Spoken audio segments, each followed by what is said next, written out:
Okay, we'll go through Ishmael. So we're up to Genesis 16:15. 16:15.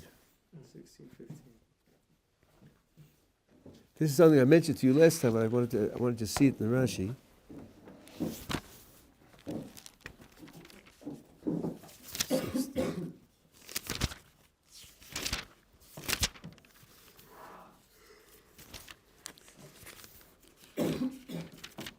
So this is on page 73. The end of this sequence with Hagar, where the angel told her that she's going to have a son, they should call him Ishmael. He told Hagar she should call him Ishmael. And then the verse says, Hagar bore Avraham a son, and Avraham called the name of his son that Hagar bore him Ishmael. So Rashi says exactly what I told you. Although Avraham had not heard the words of the angel, who said, and you shall name him Ishmael, the Holy Spirit rested upon him, and he called him Ishmael. He had Ruach HaKodesh. Now, if I've said to you, put yourself in Hagar's place, imagine being there, having HaKadosh Baruch Hu tell you he should be Ishmael, you should call him Ishmael, and Avraham spontaneously calls him Ishmael. That's gigantic, right? You see right in front of your eyes, because Baruch Hu is making it happen. I wanted to add, who names children? Whose responsibility or whose prerogative is it to name the children? Father. I'll tell you why I'm asking the question, because in the first chapter, third chapter of Genesis, says that Adam named his wife Chava. Oh, there was a whole feminist hullabaloo about that. Giving the name is defining the person. Giving the name is creating their identity. Giving the name, if A gives the name to B, A superior to B, A creates B, A owns B, A can subjugate B. Oh, they built a whole politics out of it. A whole politics out of it. That's the man gives the name to the woman, and that shows the prejudice as misogynist and all the rest of that stuff. But if you take a look at the generations as they go by, you'll find something interesting. In the case of Yaakov, who has 4 wives, and he has 13 children, 12 boys and a girl, right? Who gives the names? Yaakov gives one for sure, and one maybe, and all the rest are given by the women, all of them. All the tribes of Israel are named only by the mothers. So don't tell me this business that giving a name is a man's thing, and man's control, and man's influence, and man's ownership, and so on and so on. It's absolute baloney. Absolute baloney. In our circles, usually it's a trade-off. They take turns. So the question, some places, who gets the first name, but after that, they take turns giving the names. No such thing that men give names that shows their control, and so on and so on. Okay, so that's what I told you last time, and there you see it black on white. Now, next is verse 16. Somebody asked me about this last time, so I want to point it out. Abraham was 86 years old when Hagar bore Ishmael to Avraham. And someone asked yesterday, why do I have to know how old he was? Well, guess what? Rashi thought of the question also, and he thought it was a good question. And look what he answers. I was 86. This was written in praise of Ishmael. Praise of Ishmael. Why is that? How's his father said? Because to let us know that he was 13 years old when he was circumcised. He did not object, because the command to circumcise when Abraham was 99. So here's a verse that's written in praise of Ishmael. Now, Ishmael is someone who isn't part of the Jewish people, and he has his vicious period, and so on and so on. So what? There's a whole verse that's written only to express praise for Ishmael, because he deserves that praise.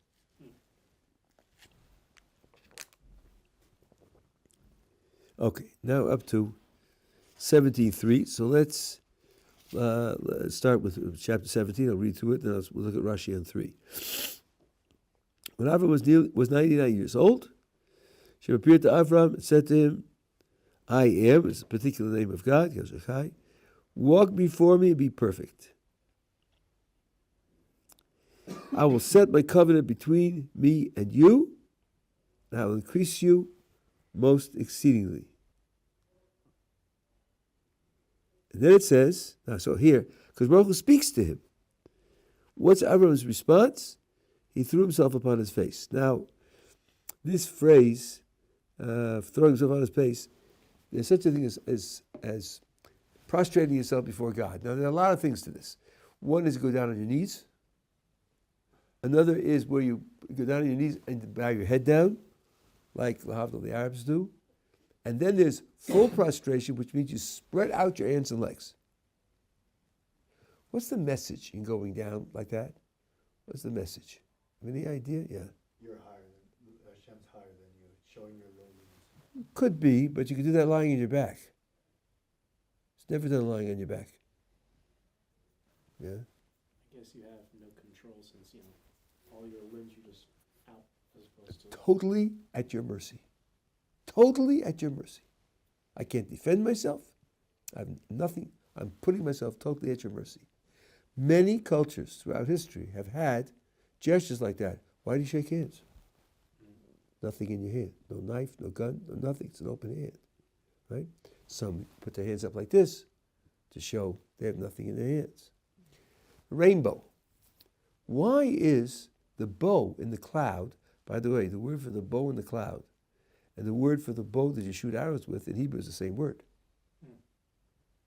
Why would the bow in the cloud be a sign of peaceful intentions, solidarity, no danger?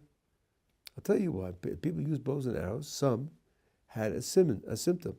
You're approaching somebody and you want to show peaceful intentions.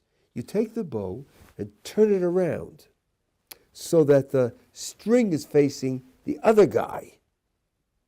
You're holding the wood of the bow, the curved wood. You're holding that. And the string is facing him. You can't shoot at him that way. You can only shoot when the string is facing you. So you turn it around, by which you show your peaceful intentions. Okay, now think of the rainbow in the sky. That's his rainbow, capital H. Which way is he holding it? Like that. He's holding it with the string facing us. That's peaceful intentions of the bow. So all these things are symbols of peaceful intentions. So here, when fall on the face means total prostration. Not just down on your knees, not just your head bowed down, but totally flat out. Now, Rashi, okay, so now, you could ask why he does this, and you could also ask, if he does it, why does the Torah bother to tell it to me? And Rashi is concerned to answer. So Rashi says, and Avraham fell upon his face from fear of the Shekhinah, God's presence. Now Rashi has another axe to grind here. For as long as he was uncircumcised, he did not have the strength to stand when the divine's presence stood over him. And that's what is said about Bilam, who never was circumcised, who falls, he describes himself when he had his prophecy, so-called prophecy, according to the Rambam, who falls and his eyes are open. Why is he falling? Because he can't stand up. He can't stand up and take it. I would say that this doesn't apply to everyone, because our tradition is that for all prophets other than Moshe, they also fell. But without it, for sure he can't stand. Without circumcision, for sure he can't stand. Okay. Now, this is a long, complicated passage, and I'm picking out only the things that Rashi talks about, as I have mentioned to you, though I will break that at a certain point. So, again, verse 3, he threw himself upon his face. God spoke with him, saying, as for me, this is my covenant with you. You shall be a father of a multitude of nations.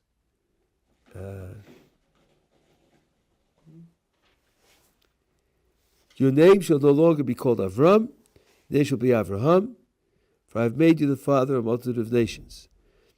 I will make you most exceedingly fruitful, make nations out of you, and kings shall descend from you. I shall ratify my covenant between me and you, and between your offspring after you, throughout their generations, as an everlasting covenant, to be a God to you and to your offspring after you. That is a long and complicated verse. I'll ratify my covenant between me and you, and between me and your offspring after you, throughout the generations, as an everlasting covenant. I will do this. Okay. What is this that you're doing? Ratifying the covenant. How? What is it concretely? The next words tell you what it is. To be a God to you and your offspring after you.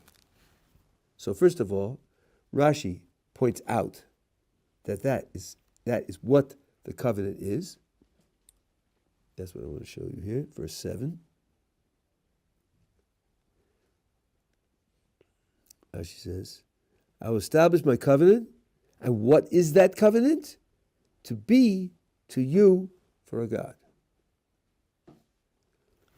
Now, this raises an interesting question. People loosely talk about the Jewish God. I think that phrase is very, very misleading. Different nations worship different gods. That's true. But the other gods of other nations aren't real. And the God whom the Jewish nation worships is the creator of the whole universe. So in that respect, the God whom we worship is the God of the Chinese, and the God of the Indians, and the God of Indians in India. I know that. Okay, not original inhabitants of North America, and so forth and so on. Right? Is the one creator. So when we say to be a God for you, it isn't as if God isn't the God over the whole world. He certainly is. But it means that within his governance of the world as a whole, and the world means the universe, he's going to set up a special relationship with us, which doesn't mean that he isn't the God of other peoples. They may know it or may not know it. They may acknowledge it, may not acknowledge it. But the one creator of the universe is the one who's running their affairs. He is the one who is really in charge of what happens to them. But he's going to have a special relationship above and beyond just the fact that he's running the world. He will make himself known to us. He'll communicate with us in various ways. He will do things for us that he doesn't do for any other nation. That's what's being said here. And that is the covenant itself. The covenant itself is this special relationship. Circumcision, what we do, is our way of entering the covenant. It's not the covenant. The covenant isn't the circumcision. Circumcision is the sign of the covenant. It's an oath. That's important to understand. The covenant is not surgery. That's the point that I'm making.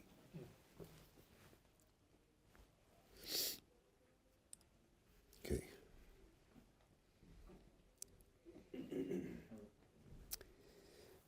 Okay, verse 8.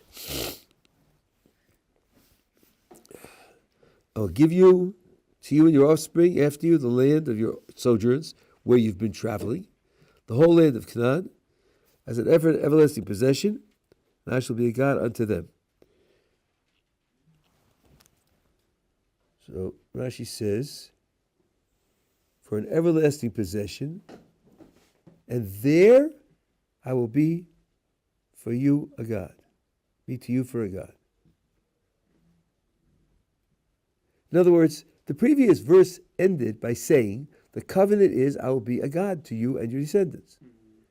Now, 8 says, I'll give you your seed after the land of your sojourns, entire land of the Canaan, as a possession, and I will be to them for a God. He just said that in the previous verse. What's being added here?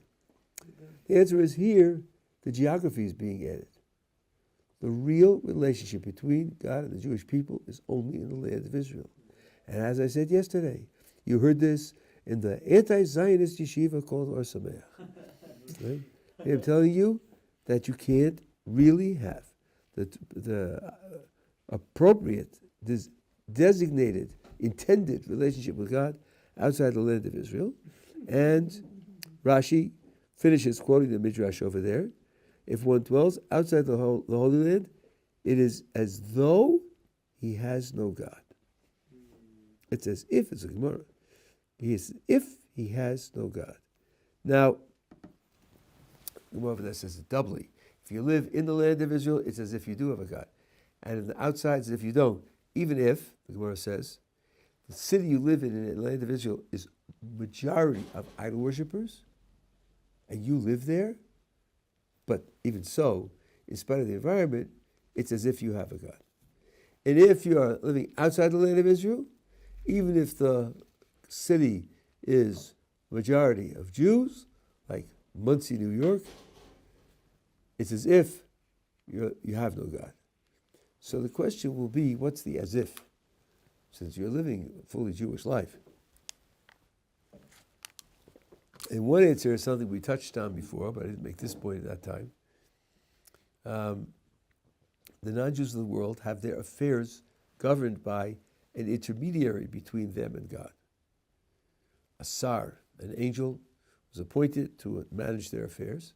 Of course, in the name of God. Of course, under the control of God. Of course, under the direction of God, but an intermediary.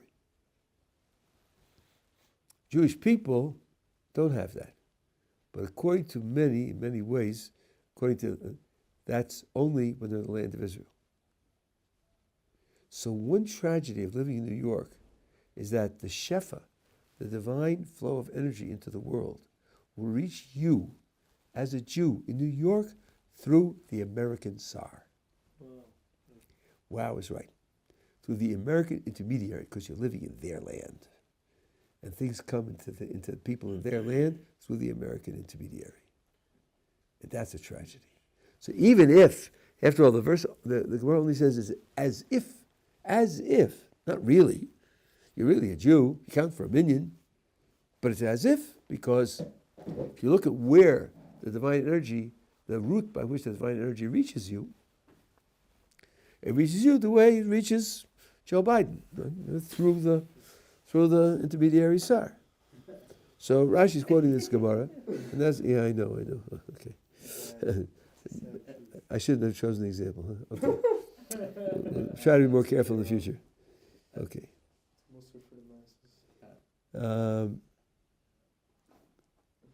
Okay, now, here's a very subtle business. Look at verse 22.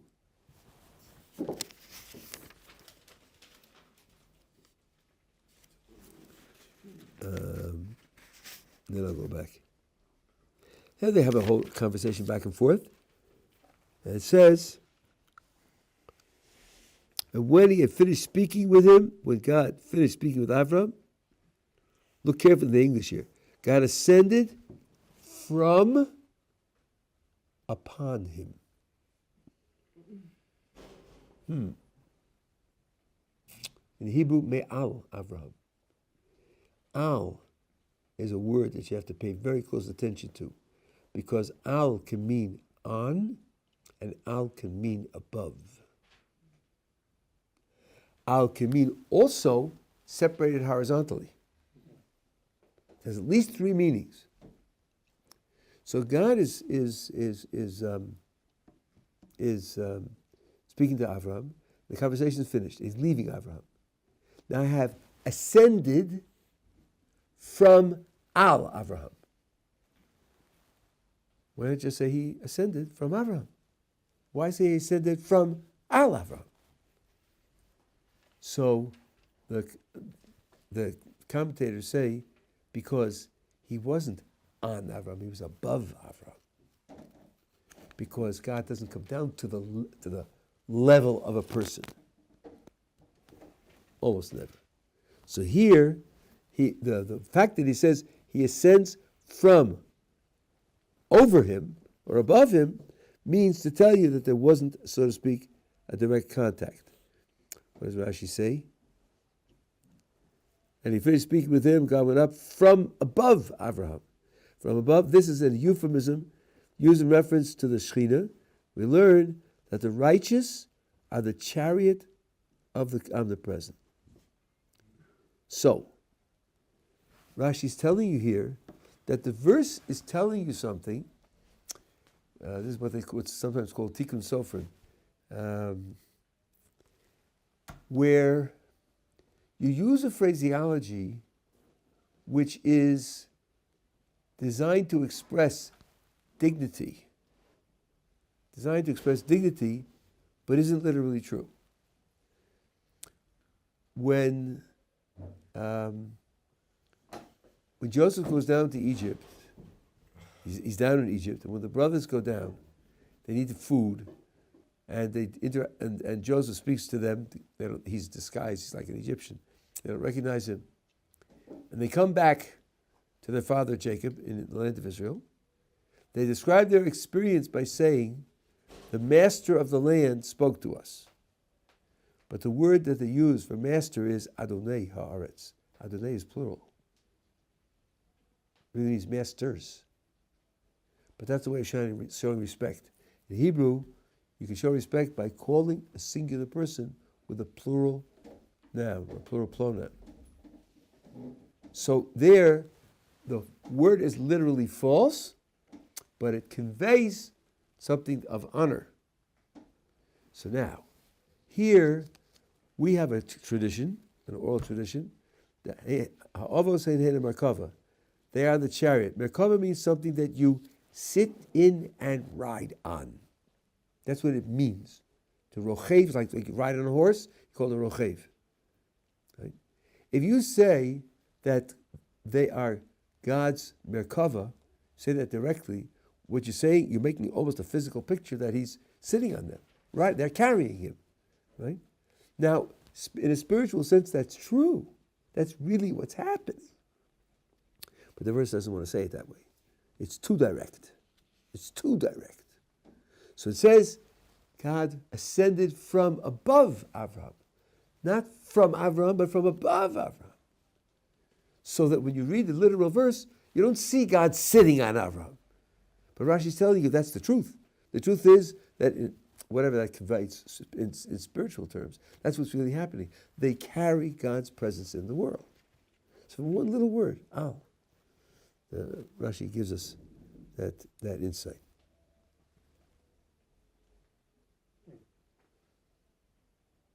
Now, I want to point something out to you, because this isn't in Rashi, but I think this is very important. Go back to page 75 and look at verse 5. Oh, I'm sorry. 73. Look at verse 5. This is Avram's name. Mm-hmm. And look at verse 15. That's Sarah's name. Look carefully. Read each word carefully and tell me what is going on in verse 5 and what is going on in verse 15. What's happening? In Abraham's name there is the hay, which could be also remes for Hashem, and Sarah is being changed with a hay, a yud, a hay. Okay, what you say is correct, but you'll get used to me. It's too much on the surface that I tell you to read carefully and pay attention. That's pretty much on the surface. He gets a hay, and her yud turns into a hay. There's something else where the first 3 times you read it, you'll get it wrong, and then when you pay very careful attention, you'll get it right. I asked, what's happening? What's happening in verse 5 and what's happening in verse 15? Yeah. Maybe it's that God is saying to Avraham that your name is going to be Avraham.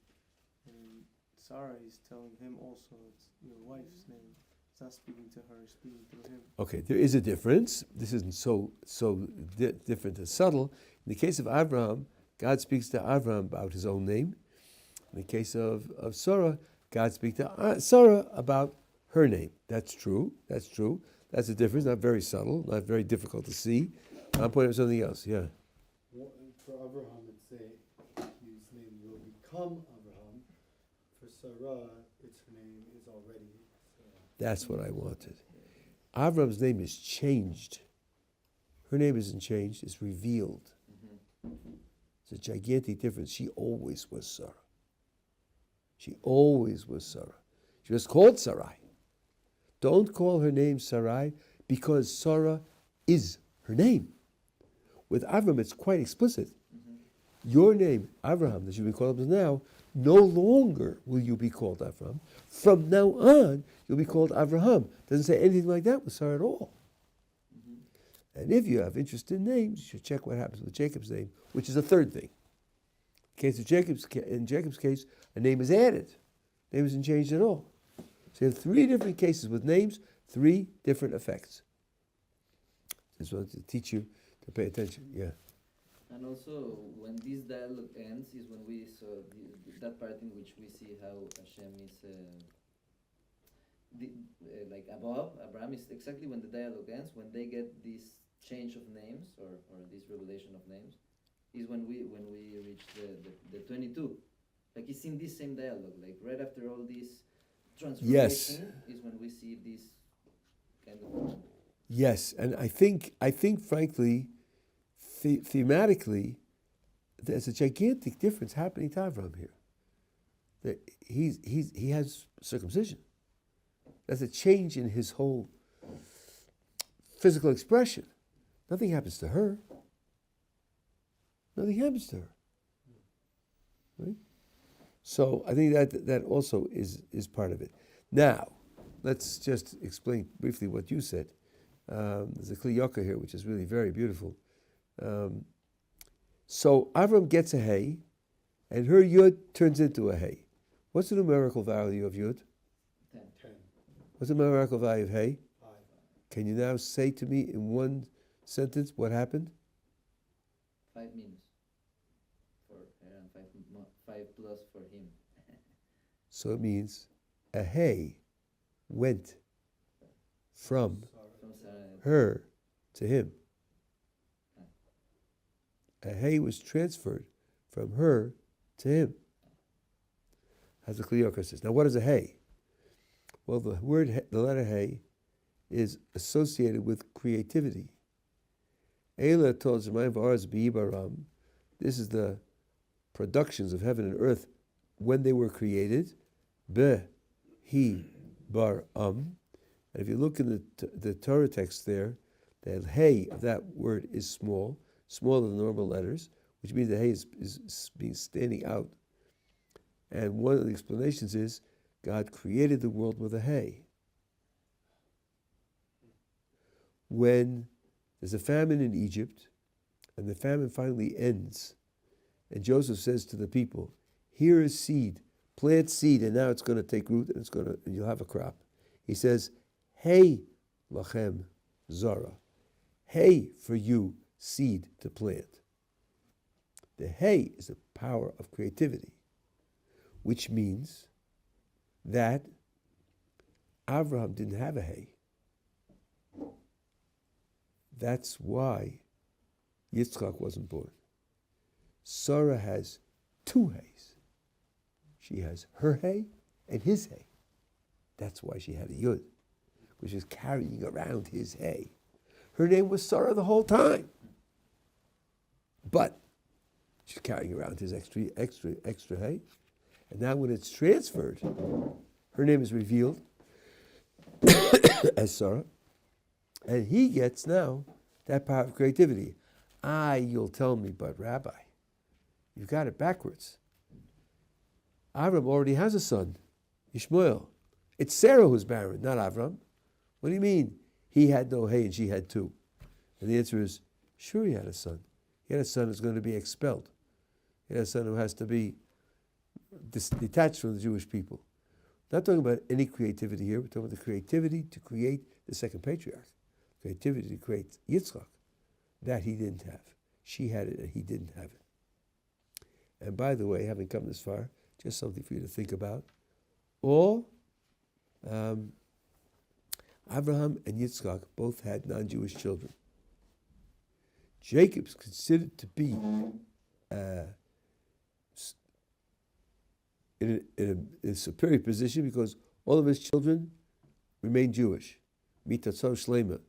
His bed produced only Jewish children.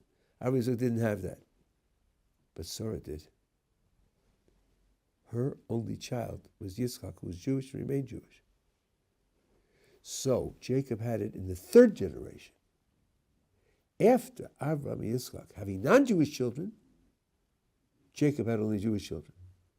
Sarah had it in the first generation, without any predecessors. This is just hints as to Sarah's greatness. I have a whole bunch of sources. Sarah is unbelievable.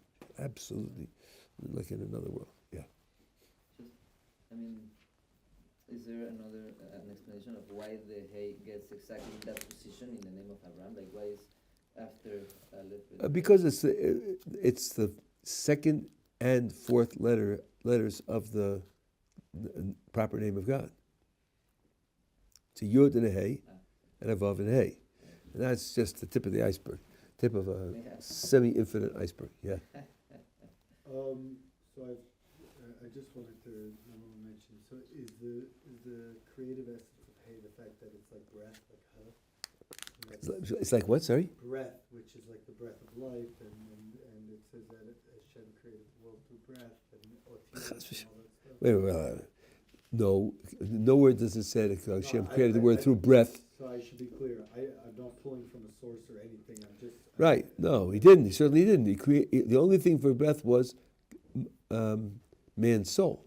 Aren't words like breath? And that's what I thought. Maybe that's why. Well- Like otiyot. Well, their breath, their sound waves, their use of the larynx and the tongue and the lips. Breath isn't any more important than the rest of it. And the only place where he explicitly says breath is where he breathed into Adam, into his nostrils, the breath of life. And there, it's absolutely crucial because the Zohar comments, when you exhale, you're exhaling from the center of your body. The lungs are right in the center of your body. Man de nafach bitocho nafach. He who exhales is exhaling from his innermost position. So if it says that God blew into Adam's nostrils a breath of life, it means what he gave to him was something that came from his essence. That was the way we can understand it. Not something peripheral, not something external. It came from his essence. That's only for Adam, only for man's soul, not for anything else.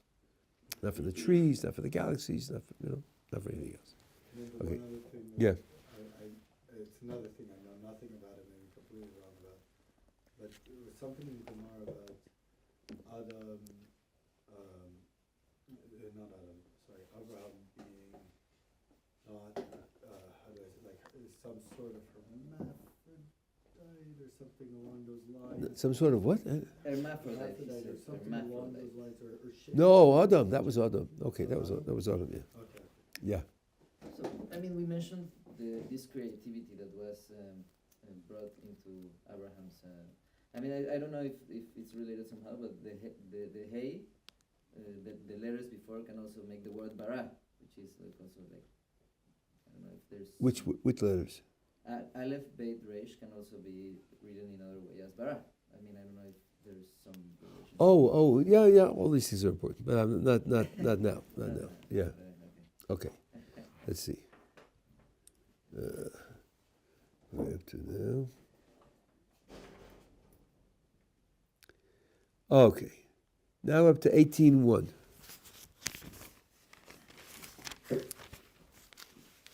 Parshas Vayera.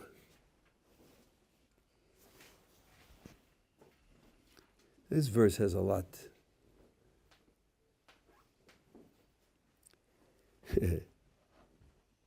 Hashem appeared to him in the plains of Mamre while he was sitting at the entrance of the tent in the heat of the day.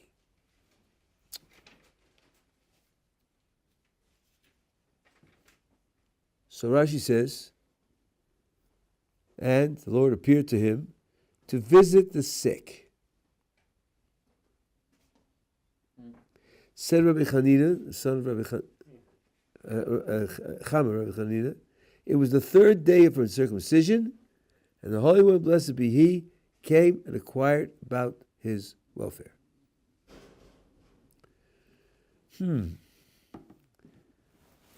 Why? How do you know that? How do you get the... It has anything to do with circumcision. So one thought is, turn back to the previous page. What's discussed on the previous page? Well, it's all circumcision. The whole page is all about circumcision. The last verse, 26, on that very day, Avraham circumcised Ishmael his son, all the people of his household, born in his household, that very day, right? And the very next thing is, God visited him. Now, you see, you have this artificial thing. You need to know this. This is really, I would say, a kind of a stumbling block. We read the parshas week by week. So you study the parsha, then you read it in the shul, then you go on to the next parsha, the next. In our minds, the Torah is divided up into parshios. That's totally artificial. God didn't divide it up that way when He gave it to Moses. This division took place 1,000 years later or more, and in fact, it wasn't universal, because in Israel they used to finish the Torah in 3 years, not in 1 year. So, and we sort of put everything in this week's parsha into one bucket, and then the next one, and the next one, and we don't realize it's one continuous story. So the first thing we have to say, and by the way, the chapters were made by medieval non-Jews. So don't tell me, well, that's chapter 18, this is chapter 19, or that's chapter 17, this is chapter 18. No, that's not true. Forget that also. And indeed, But the parasha that was made. there's a parsha, okay, but still. But it's much worse than that. Or much better than that. Imagine you had a book that started on page 79, where we are, right? Imagine you have a book that starts. Here it goes. Shem appeared to him in the plains of Mamre while he was sitting at the entrance to who? Mm-hmm. Who? He appeared to who? Doesn't say. So clearly you're forced to look back to the previous text to figure out who the who is. This verse is written specifically as a continuation of the previous text. That's why it's natural to say, well, why did Hashem come to him? Because of the circumcision that he did. Because the verse forces you to look back to the circumcision to figure out who it is that's being appeared to. So I think that's, remember we talked about Rashi. Rashi's dealing with the text as a text, and he wants to say what it means. So features like this are very important. Okay, now it says in the plains of Mamre. Mamre is the name of a person. So Rashi says, he, Mamre, was the one who counseled him about circumcision. Therefore, he appeared to him in his territory. So what's bothering Rashi obviously is, what do I care what the geographical position was? And in particular, why do I care about the name of the Canaanite owner of the piece of land? Why is that important to me? Why did the Torah include that? And he says, it's a sign of honor, because the Medrash tells us that when God told Abraham to circumcise, he went to Mamre and he took counsel with him. Now, you think, what? The creator of the universe says to Avraham, do circumcision. He says, well, give me a chance to check about this with my non-Jewish friend. I have to, what? So the Medrash says, Abraham was worried that putting a physical sign in his body of his relationship to God, a sign which other people didn't have, would set him apart from them. They wouldn't look at him as a fellow, as a companion, as a confederate. Now, he goes to Mamre and he says, here's what God has told me to do. What do you think about it? So first of all, it's a sign of great honor.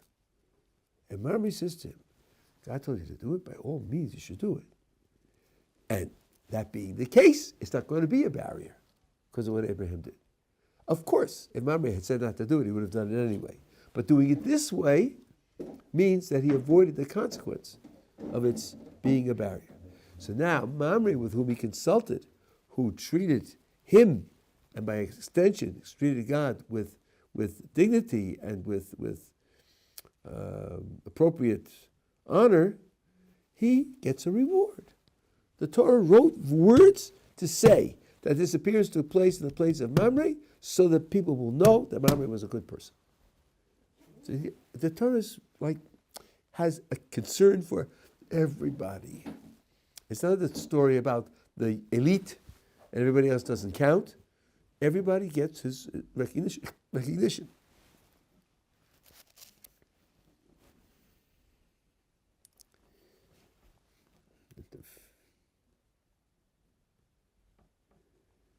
Okay, now, next page. Now it says he was sitting. Now, we read the word in Hebrew as Yoshev, present tense, but it's written without a vav. So you could also read it as past tense. Yoshav, was sitting, not or sat rather than was sitting, because was sitting can be present in the case when you're telling a story, but it can be also past. And Rashi says if it's written without the vav, so then you have to take into account its other meaning of sat. And he explains as follows: when God appeared to him, he wanted to stand. Remember, before circumcision, he couldn't stand. Before circumcision, he was flattened by the prophecy. Now he's circumcised. To express that gigantic step upwards by standing to receive God is what he wanted to do. But he was in pain. It was the third day after the circumcision, and he was in terrible pain. And he would have stood up anyway. So what about the pain? God said to him, sit. You should sit. I don't want you to stand. Sit, and I will stand, and it will be a sign for your children. I am destined to stand in the congregation of the judges, and they will sit. Because it says, God stands in the divine assembly. And I want to tell you what I heard from Yeshivat Ohr Somayach about this verse. This is an unbelievable verse. The verse says, when you have a bezdin, God is there. When you have a court hearing a case, God is there. And it says that God will be standing. Now, the judges don't stand. The judges sit. So, Rabbi Soloveitchik said, when you visit someone, who stands and who sits? The host stands, and the guests sit. Avraham serves his guests under the tree. It says, they're sitting, he's standing before them, because he's serving them, because he's the host. The one who's standing is the host. The others who are sitting are guests. The judge has to know that he's a guest. He's not the host. He doesn't own the premises. He's not in charge. He has to know he's only a guest. That's the message that's being given there. And Avraham, having created this covenant with God, done his part to enter the covenant with God, he's sitting and God is standing there with him. To know, I'm the one who's the host. You've become accepted to me as a guest, but you're not the host. That's what's part of what's being said, the idea that he's sitting. Okay.